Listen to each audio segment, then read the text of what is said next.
Hi guys, Karthigai மாதம்னாலே எனக்கு 2 விஷயம் ஞாபகம் வருங்க. ஒன்று ஐயப்பன் கோயில், இன்னொன்று திருக்கார்த்திகை திருநாளுங்க.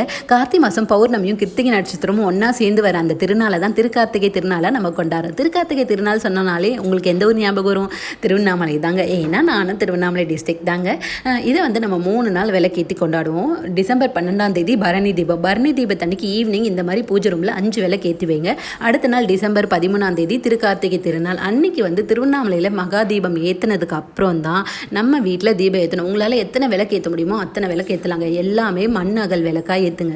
இந்த ஒரு நாள் வியாபாரத்துக்காக அந்த ஒரு வருஷமாக அவங்க கஷ்டப்படுறாங்க. ஸோ நம்ம மண் அகல் விளக்குலே ஏற்றுவோம். அதுதான் ரொம்ப சிறப்பும் கூட. அகல் விளக்கு ஏற்றும் போது அப்படியே தரையில் வைக்கக்கூடாதுங்க. மாட்டு சாணம் வச்சு வைப்பாங்க கிராமத்திலலாம். இல்லைன்னா உங்ககிட்ட பூவரசலை அரசலை எது பக்கத்தில் இருக்கோ அதை வச்சு ஏற்றுங்க. இல்லைன்னா வாழை இலையை கடையில் வாங்கி சின்ன சின்ன பீஸாக கட் பண்ணி அது மேலே கூட ஏற்றுங்க. ரொம்ப சிறப்பு. நான் இதில் விரதம் எப்படி இருக்கணும், என்னென்னக்கு எங்கெங்கே ஏற்றணும்னு டீட்டெயிலாக நெக்ஸ்ட் ஷார்ட்ஸில் சொல்கிறேன். மகிழ்ச்சி.